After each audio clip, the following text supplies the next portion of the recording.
Richie here with day 8 of our 14-day countdown to the May window. And today we're going to revisit duration, but we're going to pair modified duration with convexity. Get a lot of questions about the convexity adjustment. Specifically, I think because there's a couple of questions kicking around in the practice material on the increase and the decrease in yield and the increase and the decrease in the price and the over and the underestimation and how convexity sorts it out. So we're going to have a look and sort all of that business out. We have here a bond, and I've made it just a 10-year bond. From Jan to Jan, I'm assuming 3360, really simplistic annual bond with a face value of 100 and a coupon rate of 4. Now, you yourself, and I am evangelical about this, can go into Excel and you can price the bond at a whole range of yields. Once you've priced the bond at a whole range of yields, you can plot the bond prices and you will see in all of its glory the convex relationship between price and yield. But simply pricing the bond is not our bag today. What we're going to do is look at its duration. And here it is.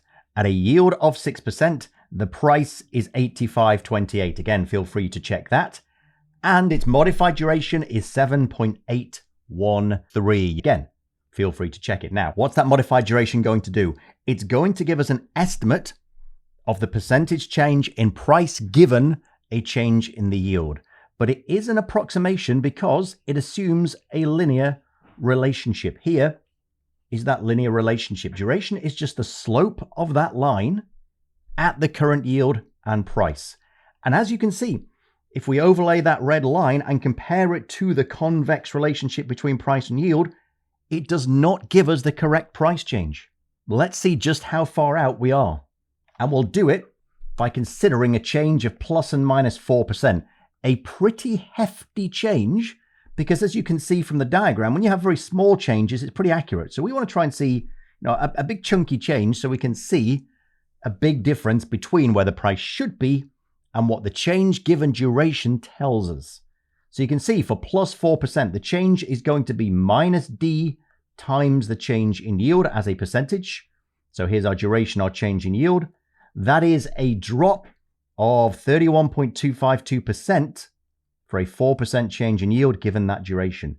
That, given a starting price of 85.28, would leave us with a new estimated price of 58.63. There it is. Now, is that correct? No, it's not. We can see it's below where the price should be. In fact, if you've been through an Excel and done the calculation, got the PV at a yield of 10%, because we added 4 to the 6% yield, it should be 63.13. So using modified duration to estimate our price change, what's happened? Well, here, when yields increased and hence the price dropped, we ended up with an underestimate. So we underestimated the new price. It's too low. Why is that? Because we overestimated the price drop. Let's go in the other direction. What if yields drop by 4%? Again, it's minus D times the change in yield. This time, note, we've got two negatives, so we'll end up with a positive. So our 85.28 grows, note, at the same percentage. We get the same percentage change as we did when we looked at an increase in yield. Why? Because it's a linear estimate, as we've already said. So we get a new estimate of 111.93. There it is. Is it right? Once again, you can see from the diagram, no, it isn't. And once again, if you've done the valuation in Excel, you can see how wrong it is. When the yield dropped by 4 down to 2%, we should have got a price of 117.97. So what happened? When yields dropped, we underestimated the price increase. And as a result, once again, we underestimated the new price. The convex nature of the price-yield relationship means that prices rise quicker than they fall. Using a linear relationship overestimates the drop, underestimates the increase, and hence in both directions you underestimate the new price. Now, One quick bonus item just before we move on to convexity, and that is money duration. We just calculated that given a change, what did we do here? Let's do the minus 4%, gave us a new price according to our estimate anyway from duration of 111.93. But to do that, we had to work out the change in price, turn that into a percentage, apply the percentage to the price, and get the new price. Instead, we could use money duration, which is the full price of the bond multiplied by your modified duration. So in this case, 85.28 multiplied by 7.813. That's going to give us 666.29. How do we use that to work out our change in price? All we do is simply multiply your money duration by the change in the yield. So 666.29, remember this is a dollar amount, multiplied by our change in yield of 0.04 gives us $26.65. So we know if we were dropping the yield from 6 down to 2, the price would go up. So our new price would be 85.28 plus that 26.65. That's going to give us 111.93, exactly as we already calculated. So that's how money duration can be used to get your price change as well. But to finish off, let's take a look at how convexity makes our estimates better. Once again, I'd invite you to go and calculate convexity for this bond. You will find that at a yield of 6%, the convexity, and it's approximate, I've calculated here, approximate convexity is 75.89. So how do we use it? Well, the convexity adjustment adds into our price movement 1/2 times convexity times the yield change squared. And that squared is huge because if you don't include it, obviously you'll get it wrong. But the fact that it's squared will negate the sign of the yield change.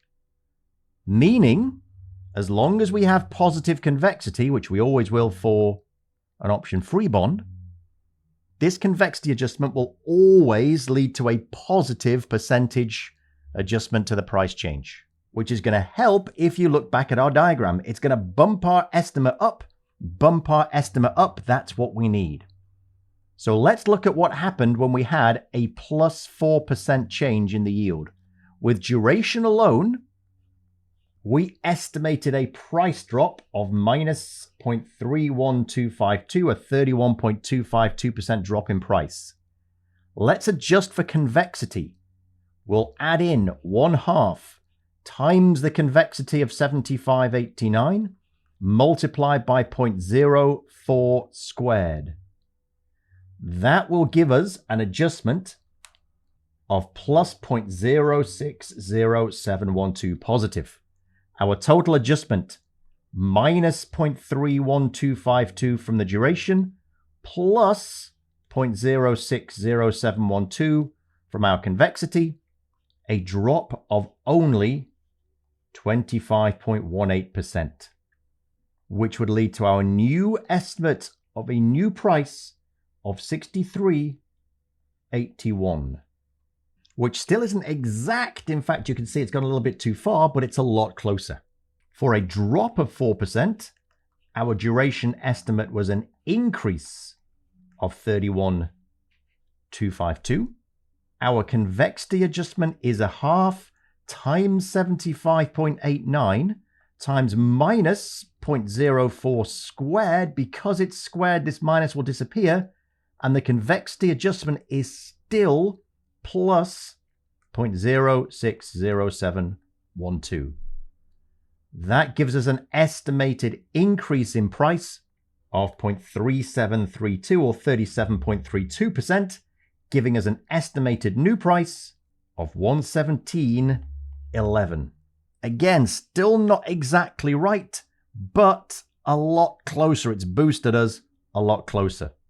So a couple of key takeaways. You should know it's a convex relationship between price and yield. Duration is a linear estimate. It always overestimates the drop in price when yields rise, and it underestimates the price as a result. And it underestimates the price rise when yields drop, which means again, it underestimates the new price. Both of our estimates with just duration were too low. We can get them closer to where they should be using a convexity adjustment. It still won't be exactly right, but it will be a lot closer.